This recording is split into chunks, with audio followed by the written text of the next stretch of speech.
मित्रों नमस्कार, मैं रमन कुमार आज मैं लेकर आया हूँ संस्कृत साहित्य से संबंधित चर्चा, जिसमें आज हम चर्चा करेंगे पुराणों को लेकर।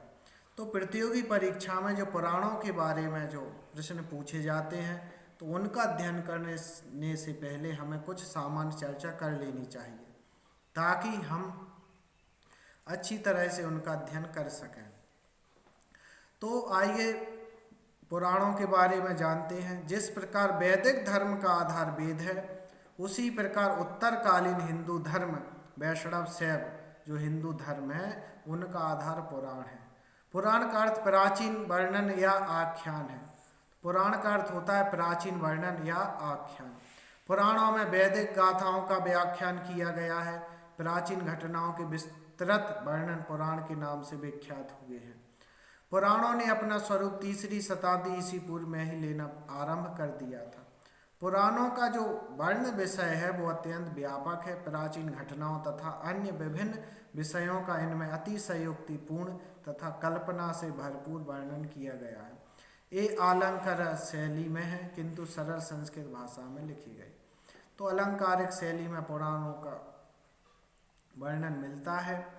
पुराणों में प्रायः अनुष्टुप छंद का प्रयोग किया गया है, किंतु कुछ पुराणों में गद्य का भी प्रयोग है। महाभारत के समान पुराणों में भी अनेक विषयों का वर्णन विभिन्न प्रकार से किया गया है, तो जिनसे इनका स्वरूप भी विश्वकोश के समान हो गया है।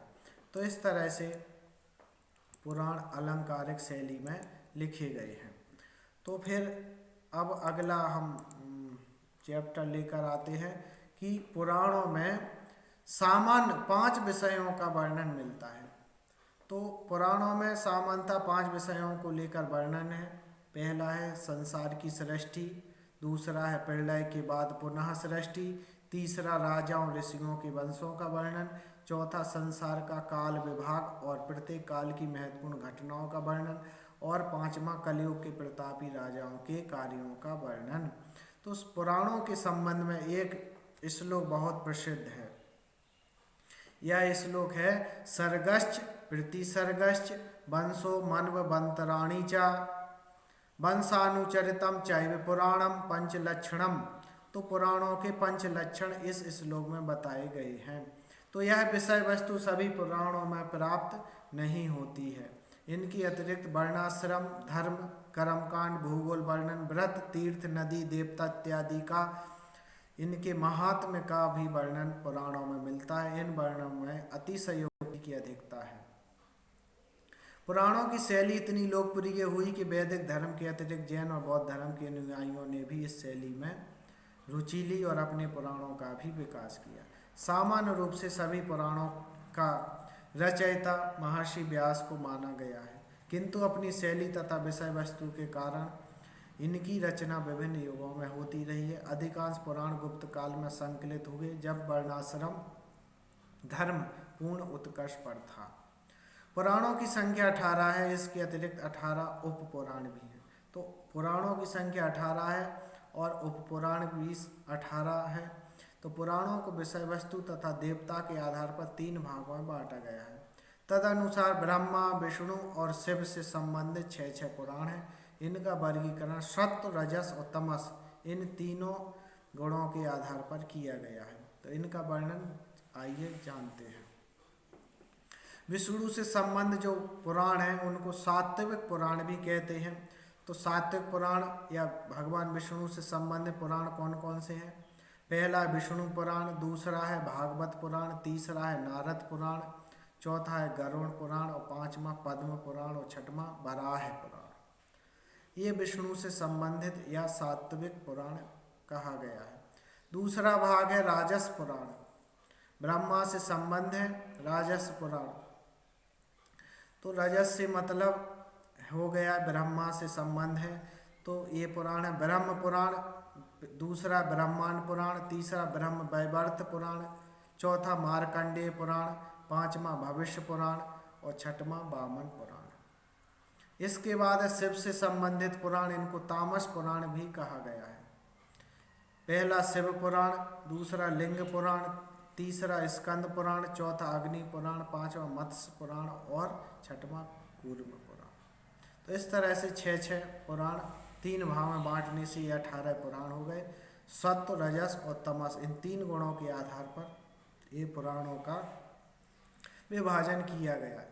महापुराणों में शिव पुराण के स्थान पर वायु पुराण और भागवत पुराण में श्रीमद् भागवत अथवा देवी भागवत का उल्लेख प्राप्त होता है।